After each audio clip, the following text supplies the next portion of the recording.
problems that I've got with our modern 21st century approach to things is that we're so focused on slogans and on what Liz Truss would say, let me be clear, that we don't actually look at the issues.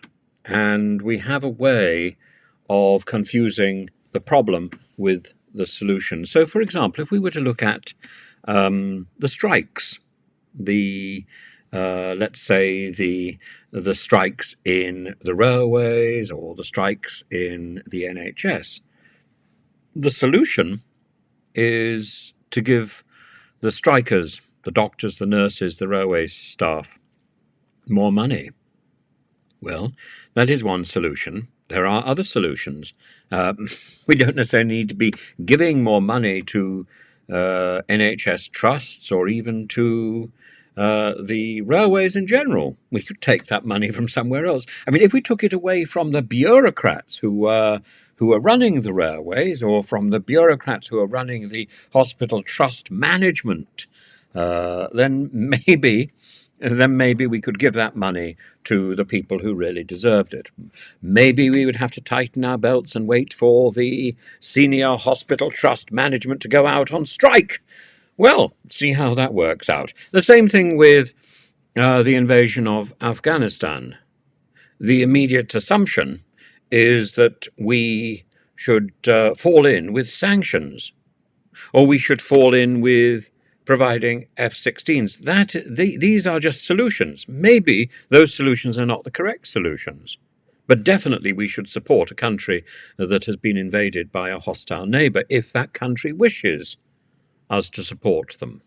If the country is quite happy for Russia to walk in and trample over everything that they hold dear, well, we just sit back and watch. But we make sure our borders, the borders of NATO, are secure.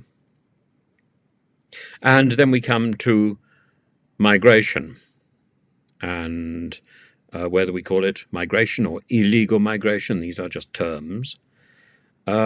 We are confusing the problem with the solution. So because, for example, I do not approve of the Rwanda scheme, that's simply one solution to what is, I would admit, a problem. We have a problem with migration. Most of North European countries have a problem with migration, and it will only get worse. And until we address that problem, then we are not going to have a viable solution.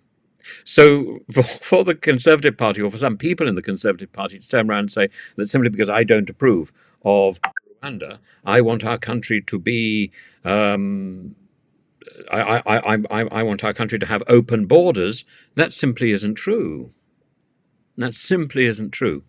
I think that the only way to solve the migration problem, I think the only solution available is a global solution, or at least a solution reached on a European, continental-wide basis. It's not a solution that one nation can alone reach, because these people have, for the most part, moved through a number of different countries, and that is why the Dublin III Protocol was so important, though I think the Dublin III Protocol was extremely unfair to countries in the southern part of Europe who bore the brunt of the waves of migration that took place in the early part of the 21st century and the late part of the 20th century. Countries like Greece and Italy and Spain. And I was in Greece when this became particularly difficult in the early part, in the first few years of this century.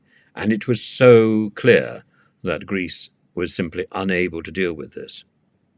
And Europe set up a European naval task force, and yet relied heavily on Greece's naval prowess to manage this. I thought this was absurd, given the fact that the Greek Navy was involved in appalling and inhumane treatment of migrants who had come to Greece. The fact, and again, the fact that there is inhumanity, the fact that there is brutality and cruelty to people who have come asking for help, doesn't mean that should be the country's solution, and doesn't mean the country doesn't have something to offer. But we shouldn't be accepting cruelty simply because that has been the response in one particular place. And we should probably sideline that. Cruelty is not the answer. What is required is clarity. Cruelty out, clarity in. Slogans and Rwanda out, rhetoric out, reality in. And the same thing with the railways. We need to be sure if the railway bosses, if the bureaucrats are actually making money because of insurance schemes and protection schemes that the government is running, well, they're the ones who need to feel the pinch, not the railway workers who are on strike. And as for the NHS, we need to make sure that the NHS is working, which means maybe we need to shift the money that we are paying to the management and move that to the people who are actually doing the work. Because the number of stories that I hear about botches in hospital. Somebody the other day, a good friend who was in the middle of cancer treatment, went back for radiotherapy, and the staff managed to seriously wound her to the point that she had to have emergency surgery and could not have the radiotherapy and didn't know what had happened.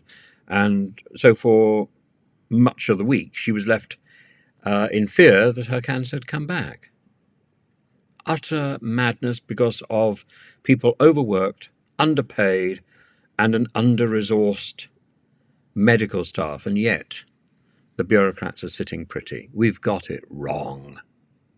We know what the problem is. The problem is the medicine is not working. Why? Because the bureaucrats are too happy. The bureaucrats should feel the pinch, just like the doctors and the nurses, and we should hand the money to the doctors and the nurses and the people who are doing the work. If the bureaucrats want to go out on strike, let them. I'm sure the hospitals will survive, and I'm sure we will get on much better.